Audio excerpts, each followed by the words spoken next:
présentation, ou plutôt ce partage d'informations. Alors, la tâche qui m'a été confiée est un peu délicate, c'est comment, à partir de la stratégie Maroc numérique 2013, à laquelle j'ai contribué modestement au niveau de son lancement avec le bureau d'études, etc., et surtout essayer de faire un clin d'œil de la déclinaison de cette stratégie au niveau régional. Alors, c'est pour cela que, pour commencer, je vais vous rappeler un peu la vision et les objectifs de la stratégie nationale. Dont la vision, c'est positionner le Maroc parmi les pays émergents dynamiques dans le secteur des technologies de l'information. Les ambitions, c'est de faire des technologies de l'information un vecteur de développement humain. Alors rappelez-vous de ce terme humain parce que je vais conclure par cela. Faire du secteur des TI un des piliers de l'économie. Faire des TI une source de productivité et de valeur ajoutée pour les autres secteurs. C'est pour ça qu'on aura à discuter du secteur des technologies, mais quel est l'apport des technologies pour les autres secteurs? Et ça aussi, c'est un volet qui est très important, parce que maintenant, on parle même des entreprises numériques, de l'administration numérique. On ne parle plus de l'usage, mais comment transformer les organisations à travers le numérique. Positionner le Maroc comme un hub technologique régional.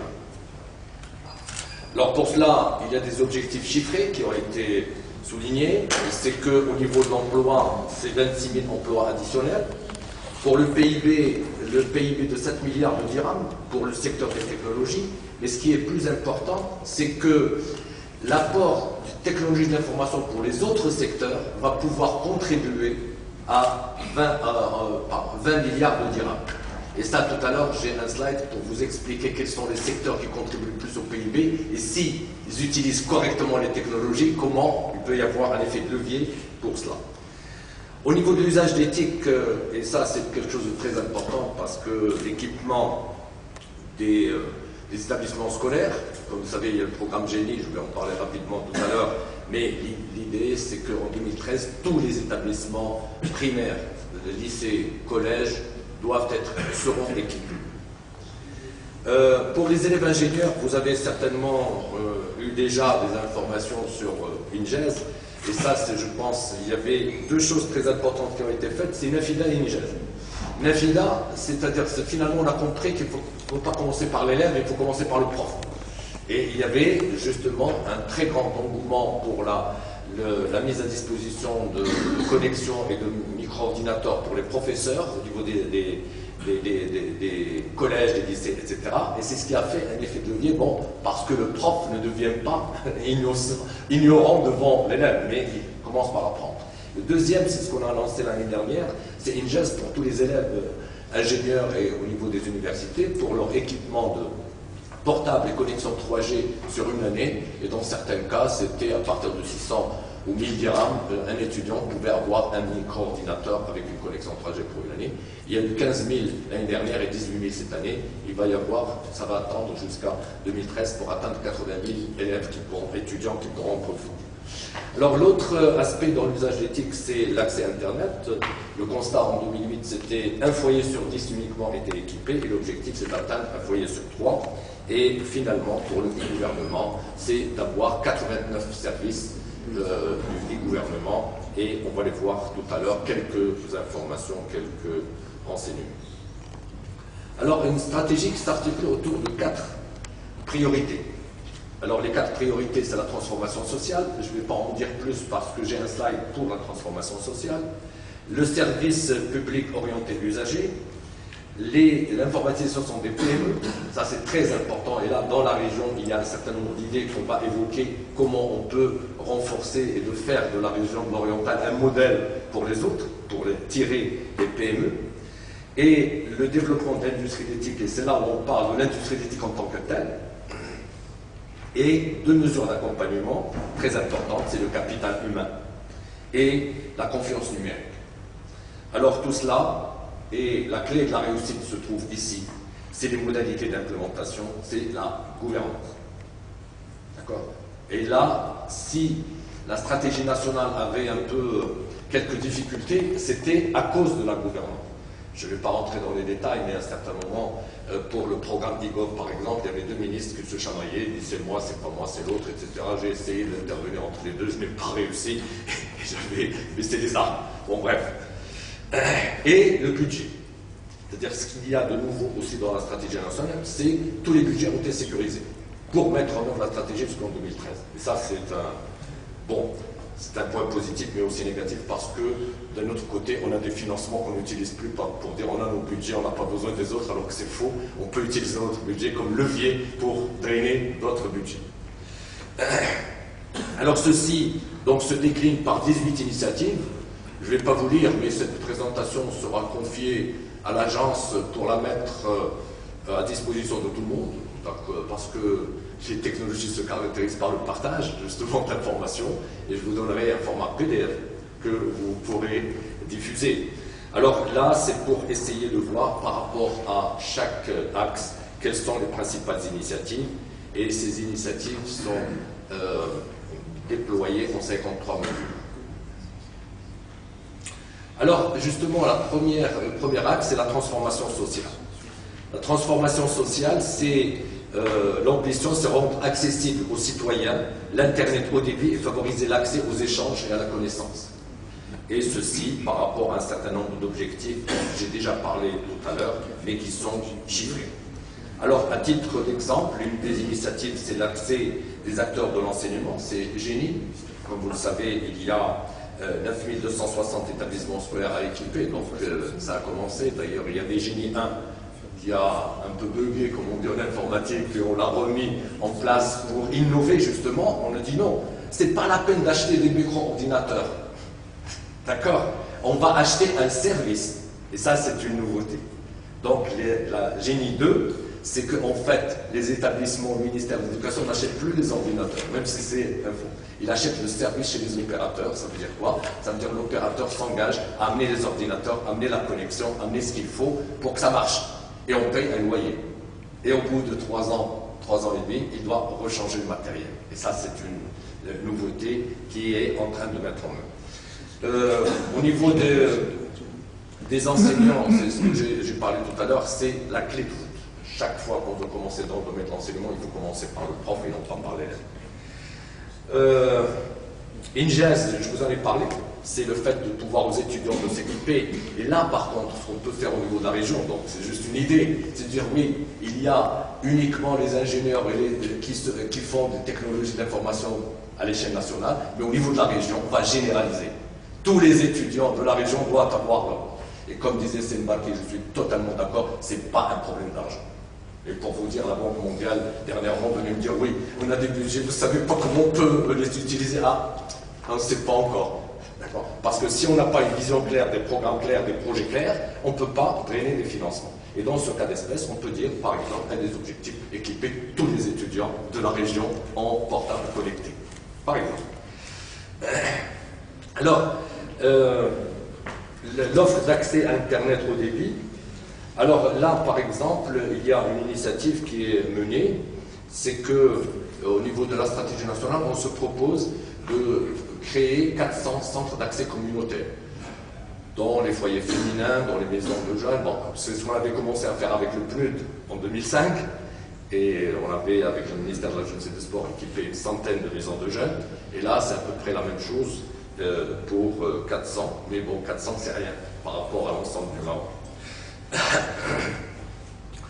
Alors, c'est pour ça que l'objectif était en 2009-2010 d'équiper 100 foyers féminins, ça a été fait. Alors maintenant, ce que je vous ai mis en post-it, c'est justement des idées, ou 2 idées par axe pour la région.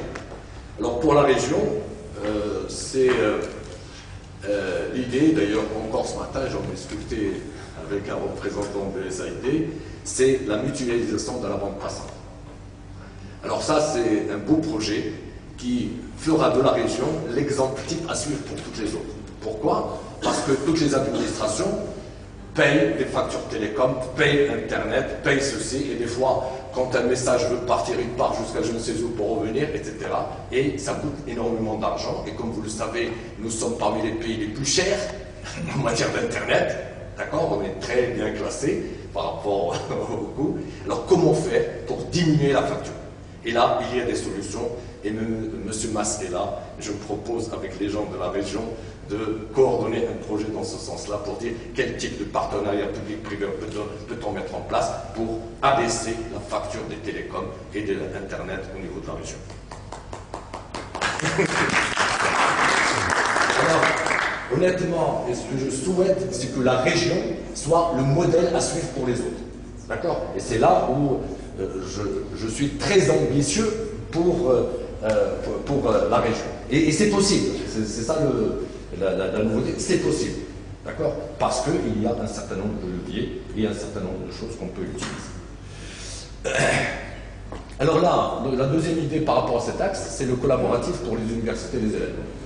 Bon, je l'ai déjà initié en 2008 pour l'université Mohamed V, mais il n'y a que l'université Mohamed V qui le fait. C'est que Google propose actuellement la possibilité d'avoir l'email avec l'adresse université Mohamed Ier, .ac.ma, permet d'accéder à l'équivalent de traitement de texte, les tableurs, les Excel et d'autres services collaboratifs, l'agenda partagé entre le prof et les étudiants, etc. Donc, et tout en étant clean avec la loi. On ne pirate rien. D'accord? C'est-à-dire, et en plus de cela, c'est gratuit. D'accord? Vous pouvez être en conformité légale pour l'ensemble de l'université, et j'ai même l'ambition qu'on intègre aussi les élèves des collèges et lycées, pour que chacun puisse avoir son adresse email. On l'a fait au niveau de Mohamed V, l'université de Mohamed V, 23 000 étudiants ont leur adresse email et partagent des documents, etc. Et ça, on peut le faire. On est au mois de février? Au mois de février. D'ici fin février, on peut le faire, ça ne dépend que de quelques personnes des universités, et je compte beaucoup sur les universitaires pour nous aider dans un certain nombre de projets. Et ça peut se faire immédiatement. On n'a pas besoin de serveur, on n'a pas besoin de licence, on n'a pas besoin de maintenance. D'accord? Et on a la messagerie, le traitement de texte et les agendas partagés. Voilà la deuxième idée par rapport à cet axe. Le deuxième axe, c'est le service public orienté usager. Quels sont les services publics? C'est mettre en œuvre un programme ambitieux de e-gouvernement contribuant à l'efficience de l'État et des collectivités locales. Là aussi, c'est les 89 projets. Maintenant, au niveau de la communication, on a suffisamment communiqué autour de cela. Alors, les initiatives, c'est... bon, je ne vais pas vous lire tous les projets phares, parce que, bon, en fait, il y a 15 projets phares, parmi lesquels la gestion intégrée de la dépense publique. Alors voilà, une chose, dans 2005, la TGR se posait la question. Pour gérer la dépense publique, que faut-il faire? Fallait-il acheter SAP? Oui, ça allait coûter minimum 150 millions de dirhams, M. Halti en sait quelque chose, parce que c'était lui-même qui avait fait le schéma directeur, avec 150 à peu près. Où il a développé entre Marocains, public-privé, les entreprises marocaines et l'établissement, et ça allait coûter aux alentours de 50. Et d'ailleurs, les prévisions ne sont pas, en réalité, c'est ce qui a été dépensé. Alors Ibrahim, il leur disait, mais écoutez, bon, ça, qu'est-ce que vous me demandez de choisir entre 50 et 150? Qu'est-ce que c'est que ce bazar? Alors finalement, bon, j'étais dans le temps encore de l'autre côté, j'étais dans le privé, j'ai passé l'administration et je suis ressorti depuis le 1er janvier. Alors que j'étais avec eux, je leur ai dit oui, on peut le faire à travers le SOA. Et le SOA, les informaticiens de la région le savent très bien, surtout ceux qui sont avec SQLI, d'accord, parce que c'est l'un des précurseurs de cette architecture orientée service. C'est ce qui a été adopté, le système a été développé par des Marocains et par des entreprises marocaines, et actuellement la gestion intégrée de la dépense publique est généralisée à tous les ministères, dans un système unique. Alors les gens de la Banque mondiale sont prêts à nous aider à l'exporter ailleurs, mais il faut trouver une logique pour dire oui, c'est à travers cela qu'on peut créer un champion national qui prend ça dans le cadre d'un partenariat public-privé pour le renforcer et peut-être l'exporter. Ça c'est juste un exemple de choses qui doivent être reprises en main pour innover et aller plus loin. Bon, j'ai pas envie de rentrer dans tous les détails des différents services, mais c'est juste pour vous dire que beaucoup de taxes maintenant peuvent être payantes, aussi bien pour les entreprises d'une certaine taille, mais surtout pour les citoyens. Vous imaginez, quand on avait une taxe d'habitation à payer, Il faut prendre dans certains cas le car, le machin, le truc pour aller payer. Et maintenant, on peut payer en ligne. Mais, bien évidemment, vous allez me dire, oui, mais tout le monde n'est pas capable d'avoir une carte bancaire et accès à Internet pour payer. Là, j'ai une autre idée tout à l'heure que je vais vous suggérer. Voilà, donc, tout ce qui est paiement de taxes d'habitation, les remboursements de santé et tout ça, vous aurez la latitude de lire tous ces documents. Alors voilà, maintenant, on rentre dans le vif du sujet. Mais pour la région, que peut-on faire? Alors pour la région, et ça, c'est une étude qu'on avait menée justement avec IT Consulting en 2007, l'idée est la suivante. C'est les centres al-Mourchid. Le Mourchid, pourquoi? La Irshadat. Le Mourchid, c'est celui qui va pouvoir aider les gens. Pourquoi? Parce que d'un côté, on a plus de 9000 cybercafés à travers le Maroc, et je sais que la région orientale est assez fournie en cyber, aussi bien au niveau urbain qu'au niveau rural. Mais par contre, l'idée ici de Mourchid, et qui est proposée d'ailleurs dans l'étude comme étant un plan au niveau du plan d'action, c'est de dire, tiens, on prend des cyber qui existent, on les labellise, on leur donne les moyens, on les forme, on les cadre, on les encadre, pour offrir des services aux citoyens. Pourquoi? Parce que le citoyen est analphabète, il n'arrivera jamais à accéder à Internet pour avoir des informations, ou pour avoir à remplir des informations pour l'administration, ou payer sa taxe en ligne, donc ça peut se faire à travers ce Mourchid. Alors malheureusement, depuis que la nouvelle équipe au niveau du ministère, il y a Maroc numérique, on est passé à autre chose, et ce projet-là est resté un peu dans les cartons, mais il est complet. Il y a tout ce qu'il faut. Comment labelliser, qu'est-ce qu'il faut faire, quels sont les tarifs à demander, quels sont le business plan pour démontrer que c'est rentable. Et on a même réussi à demander à la Poste d'offrir les services de la Poste à l'intérieur de ces centres-là pour l'achat total, pour l'envoi de lettres, pour recevoir des lettres, etc. Donc ça, si au niveau de l'oriental, on le généralise, l'urbain, rural, je vous assure qu'on a tout pour le faire. Et tout à l'heure, tout dépendra d'un facteur dont je vais vous parler en conclusion. D'accord? Mais c'est faisable. Alors la deuxième idée, c'est, comme on disait, on a des analphabètes, mais on a aussi des PME qui sont, entre guillemets, un peu analphabètes. Parce que vendredi dernier, j'ai fait une conférence aux experts comptables, et qui sont les principaux conseillers de la PME. Ils m'ont appris que 50% des experts comptables ne sont pas connectés à Internet. Alors bon, c'est des analphabètes numériques, comme disait madame, qui vont conseiller des autres analphabètes numériques, on est mal barré. Donc il faut créer des centres dédiés à la PME qui leur permettent, à l'équivalent de Mourchid pour les citoyens, d'accompagner la PME dans le domaine du numérique, où maintenant on ne parle plus de l'usage des technologies de l'information, mais comment devenir une entreprise numérique. Et ça, c'est une étude que je vais pouvoir vous communiquer également, qui a été faite en France par le CIGREF, et il parle maintenant de l'entreprise numérique en 2015. C'est-à-dire on ne réfléchit pas au usage des technologies, mais on réfléchit comment changer la manière de faire, d'accord, en tenant compte du numérique. Donc ça change un peu le paradigme. Alors là, pour le e-gouvernement, on a mis en place une structure de gouvernance et qui marche. D'accord? La seule chose, c'est que je disais à certains, il faut que chaque fois que vous faites des projets, donnez beaucoup d'importance à l'analyse des risques. Est-ce qu'il n'y a pas un risque par rapport à cette structure de gouvernance? Parce que tant que le ministre est là, ça marchera, mais en 2013, point d'interrogation. Ça, moi, personnellement, en tant que citoyen marocain, je dis, est-ce que ça va encore marcher? Il faut toujours pérenniser les structures de gouvernance par rapport, et ça c'est une leçon apprise pour pouvoir dire dans la région comment peut-on faire pour pérenniser la gouvernance de nos projets et de nos programmes. Alors voilà l'informatisation des PME. Et là, vous avez justement des statistiques qu'on a retirées, c'est que quelles sont les dépenses des technologies d'information par secteur d'activité, par comparaison avec la France et au Maroc, quel est le pourcentage, c'est-à-dire que les gens consacrent X pourcentage du PIB.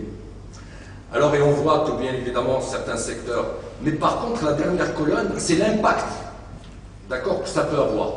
Donc ça veut dire quoi? Si ces secteurs-là, on les aide à être plus productifs en utilisant les technologies, ça va impacter le PIB national. Donc c'est à travers cela, c'est ces secteurs-là qu'il faudrait encourager pour les faire utiliser.